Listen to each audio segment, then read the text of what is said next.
अस्सलाम वालेकुम viewers, welcome to my YouTube channel. आज की वीडियो में हम बात करेंगे अबॉर्शन के बाद कौन सी कॉम्प्लिकेशंस हो सकती हैं, कौन कौन से ख़तरे आपको होते हैं अबॉर्शन यानी हमल ज़ाया होने के बाद आपको कौन कौन सा नुकसान हो सकता है।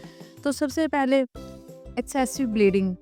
हमल ज़ाया होने के बाद कुछ ख़वातीन को बहुत ज़्यादा ब्लीडिंग होती है। 1 घंटे में दो से ज़्यादा पैड जो होते हैं ना वो वेस्ट होते हैं या भर जाते हैं ब्लीडिंग के साथ।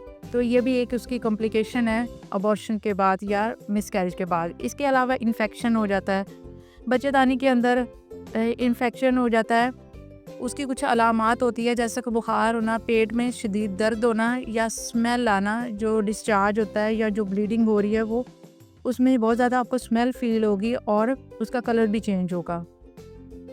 इस इन्फेक्शन को कंट्रोल करने के लिए कुछ एंटीबायोटिक्स दी जाती है और ये तब दी जाती है जब आपको प्रॉपर तरीके से जब चेक किया जाता है, देखा जाता है कि किस किस्म की आपको इन्फेक्शन कौन सा है, तो उसके अकॉर्डिंग आपकी वो मेडिकेशन की जाती है। इसके अलावा अनकम्प्लीट अबॉर्शन यानी कुछ पीसीज अंदर रह जाते हैं मेडिसन खाने के दौरान या मेडिसन आप जब लेते हो तो अनकम्प्लीट भी अबॉर्शन होते हैं। उसके नतीजे में क्या होता है कि कुछ बच्चे के पीसीज अंदर रह जाते हैं, कुछ निकल जाते हैं जिसकी वजह से बहुत ज़्यादा ब्लीडिंग होती है और दर्द होता है बहुत ज़्यादा और इन्फेक्शन भी हो सकता है।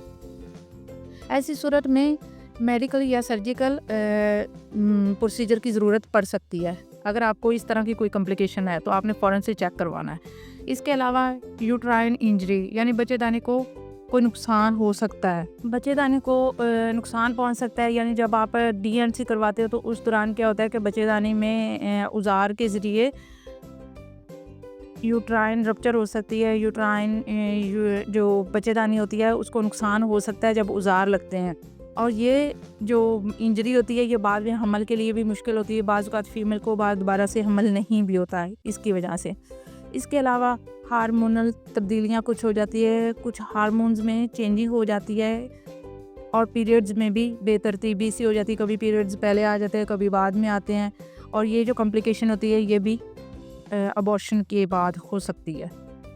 इसके अलावा ज़हनी दबाव और एंजाइटी, डिप्रेशन आप कह सकते हैं। कुछ फीमेल्स को अबॉर्शन के बाद बहुत ज़्यादा डिप्रेशन में चली जाती हैं और एंजाइटी में ज़्यादातर फ़ील करती हैं और इस सूरत में क्या करना चाहिए, आपको बहुत ज़्यादा कंपनी की ज़रूरत होती है कि आप अपने घर वालों के साथ ज़्यादा से ज़्यादा टाइम स्पेंड करें। इसके अलावा आप अपने फ्रेंड्स के साथ, और अगर आपको ज़्यादा मसला हो रहा है तो आप एक साइकेट्रिक को जाके ज़रूर दिखाएं ताकि आपको अगर कोई भी कॉम्प्लिकेशन इस तरह की हो रही है तो आपको ट्रीट किया जाए।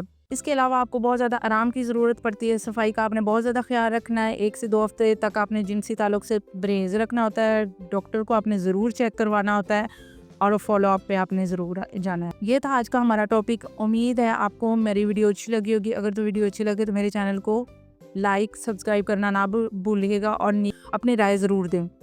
अल्लाह आपको सेहत और तंदुरुस्ती अता फरमाए। मिलते हैं अगली वीडियो में, तब तक के लिए खुदा हाफिज़।